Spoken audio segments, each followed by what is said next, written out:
Good evening, folks. Newsflash. Reports are coming in. The nuclear power plant in Kursk has been attacked by NATO.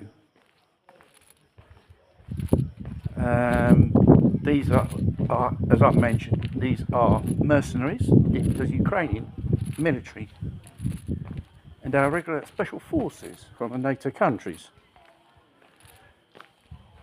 And people have got to realise this is a war crime. It's even an act of war invading another country. All those people out there, Russians invaded Ukraine, so Ukraine's got the right to invade Russia. No. Russia, 2 years ago, the Special Operations campaign is to save the ethnic speaking Russians from the continued persecution of Kiev, shelling the Donbass, killing civilians. In the last 10 years, more than how many thousand civilians were killed? Aiming civilian targets. And the Western Ukrainians think they're going to have some leverage on bombing this Kursk nuclear power plant or for negotiations. Putin said there's no more negotiations. Doors closed. And it's an insanity. These countries who continue to support this phantomatic democracy in Ukraine will be guilty of sparking of World War III. Folks, we are coming to it. These neocons and these dogs of war, they want war because Ukraine has lost. They have paid so much casualties on the battlefield with so much blood. Why so much innocent people has to be sent to the meat grinder as cannon fodder for what? In the name of NATO? Because in the end, Ukraine has lost. Their society is falling to pieces, the economy. And thinking they will do the dirty work when it's finished. When there's no more Ukrainians, they will send the Polish, Romanians, and even our European citizens.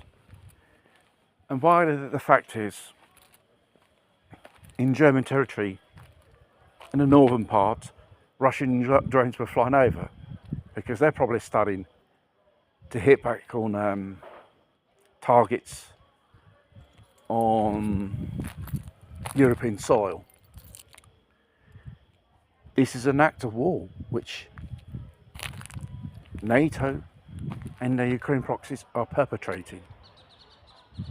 And if there's anyone left on this earth in the future, these people should be accountable.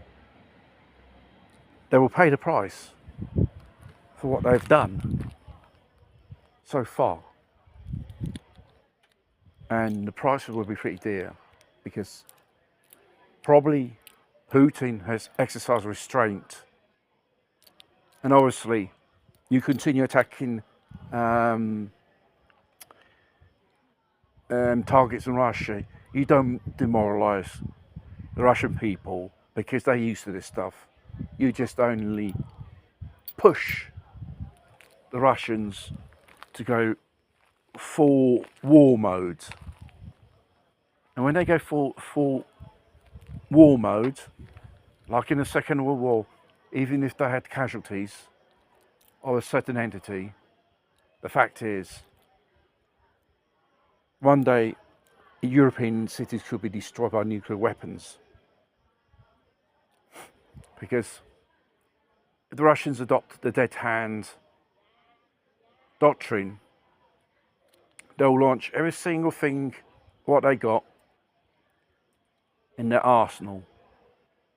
And remember, the West and NATO will have to take on China, North Korea, and even Iran and their proxies. So can they face a war on three fronts? No. NATO can't even face the Chinese if they invade Taiwan. So enough with the provocations. These are desperate acts from very bad losers. The thing is, innocent blood will continue to roll now and in the future if this conflict carries on.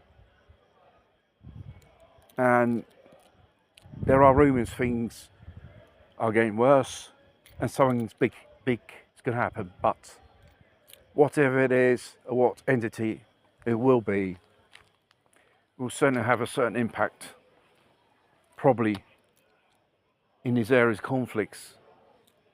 And don't say it won't touch us. It will touch us in one way or the other.